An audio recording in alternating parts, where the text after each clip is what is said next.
మిర్యాలగూడలో కాంగ్రెస్ నిర్వహిస్తున్న సభలో మంత్రి ఉత్తమ్ కుమార్ రెడ్డి మాట్లాడుతున్నారు. ఆ లైవ్ చూద్దాం.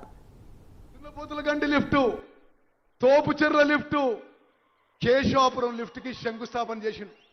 ఎప్పుడు? 10 ఫిబ్రవరి 2021. ఆ రోజున స్పష్టంగా గుర్తున్నది. ఆ వేదిక నుంచి ఆనాటి ముఖ్యమంత్రి 1.5 సంవత్సరాల్లో ఆ లిఫ్ట్లు పూర్తి చేస్తామని చెప్పిండ్రు. లిఫ్ట్లు పూర్తి చేస్తామని చెప్పిన పెద్ద మనిషి వాళ్ళ హయాంలో కనీసం 5% పనులు కూడా జరగలేదు. మనం వచ్చిన తర్వాత, మన కాంగ్రెస్ ప్రభుత్వం వచ్చిన తర్వాత ముఖ్యమంత్రి రేవంత్ రెడ్డి గారి నాయకత్వంలో కాంగ్రెస్ ప్రభుత్వంలో నాగార్జున సాగర్ లో 25,000 ఎకరాలతో నెల్లికల్లు లిఫ్ట్ వేగవంతంగా ముందుకు పోతుంది. 8,000 ఎకరాలతో బొత్తులపాలెం లిఫ్ట్ ముందుకు పోతున్నది. 2,500 ఎకరాల వీర్లపాలెం లిఫ్ట్ ముందుకు పోతుంది. దున్నపోతుల గండి లిఫ్ట్ వేగవంతంగా పనులు చేయిస్తున్నాం.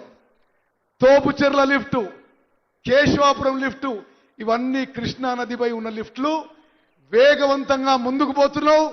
సభాముఖంగా ముఖ్యమంత్రి గారి సహకారంతో, వెంకటరెడ్డి గారి సహకారంతో, మీ ఎంపీ గారి సహకారంతో, మీ ఎమ్మెల్యే గారి సహకారంతో ఈ రోజు నుంచి 1 సంవత్సరంలో ఈ లిఫ్ట్లన్నీ పూర్తి చేసి నీళ్లు ఇస్తామని చెప్పి నేను మిర్యాలగూడ కాన్స్టిట్యున్సీకి సభాముఖంగా మాటిస్తున్నా. అదేవిధంగా ఎమ్మెల్యే గారు కోరినట్టుగా నేను కూడా మరి ఈ మెయిన్ కాలువ, ఈ మేజర్ కాలువల్లో అనేక సార్లు గండి పడడం గమనిస్తున్నా. తప్పనిసరిగా మిర్యాలగూడ కాన్స్టిట్యున్సీలో ఎన్ఎస్పి మెయిన్ కాలువ, అదేవిధంగా మేజర్ కాలువని సంపూర్ణ స్థాయిలో మరమ్మతులు చేపడతామని చెప్పి నేను మనవి చేస్తున్నా. మరి అక్కలు, చెల్లెలు, అన్నలు, తమ్ముళ్ళు ముగించే ముందు ఒకే విషయం. కాంగ్రెస్ ప్రభుత్వం వచ్చిన తర్వాత కృష్ణా నదీ జలాల విషయంలో గతంలో ఎన్నడూ లేని విధంగా మనం పోరాటం చేసి తెలంగాణ హక్కులు కాపాడుకుంటున్నాం.